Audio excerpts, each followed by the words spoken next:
100 metre উচ্চতা থেকে 10 KG ভরের একটি বস্তুকে ফেলে দেওয়া হলো। 100 মিটার উচ্চতাটাকে ঠিক 5 ভাগে ভাগ করা হলো। প্রথম কোশ্চেন, উদ্দীপকে উল্লিখিত বস্তু কত সময় পরে ভূমি স্পর্শ করবে? এটা করার জন্য আমরা জাস্ট পরন্ত বস্তুর তৃতীয় সমীকরণটা ইউজ করব।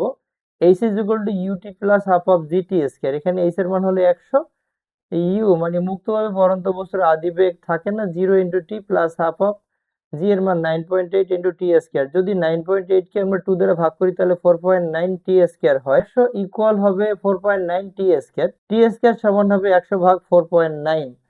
স্কয়ারটা বর্গমূল হবে 100 কে 4.9 দ্বারা ভাগ করলে এবং সাথে বর্গমূল করলে 4.52 সেকেন্ড হবে।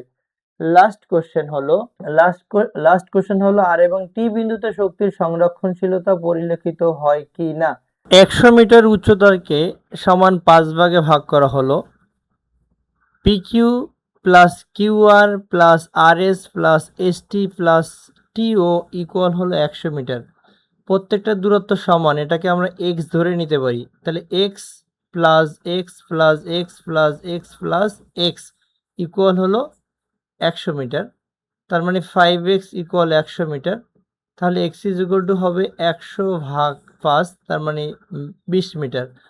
তো আমরা দেখব আর বিন্দু শীর্ষ বিন্দু থেকে জাস্ট 40 মিটার নিচে আছে এবং ভূপৃষ্ঠ থেকে 60 মিটার উপরে আছে। তো আমরা দেখি আর বিন্দুতে মোট শক্তি। আর বিন্দুতে দুই ধরনের শক্তি আছে, গতিশক্তিও আছে, বিভব শক্তি আছে। আমরা জানি গতিশক্তির সমীকরণ হলো হাফ এম ভি স্কয়ার এবং বিভব শক্তি হলো এম জি এইচ। এখন এই এইচ এর ক্ষেত্রে অর্থাৎ বিভব শক্তির ক্ষেত্রে উচ্চতা হবে আর ও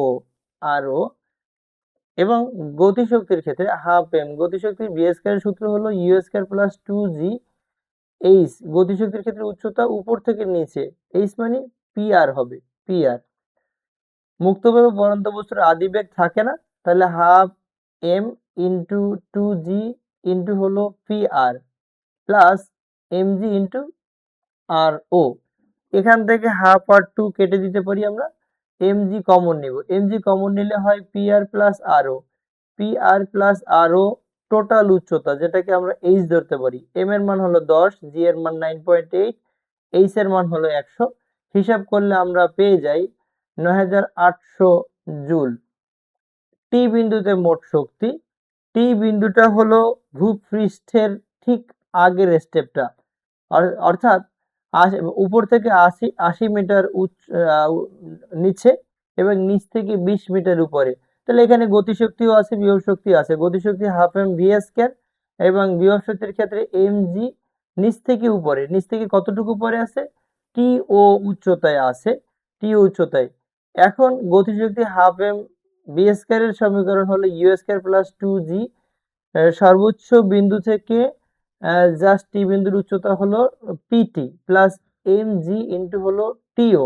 মুক্তভাবে পরন্ত বস্তুর ঠিক আদিবেগ নাই, হাফ এম ইন্টু 2জি ইন্টু হলো পিটি প্লাস হলো এম জি ইন্টু টিও। আমরা এখান থেকে হাফ টু কেটে দিতে পারি, এম জি কমন নিতে পারি। কমন নিলে হবে পিটি ইন্টু টিও।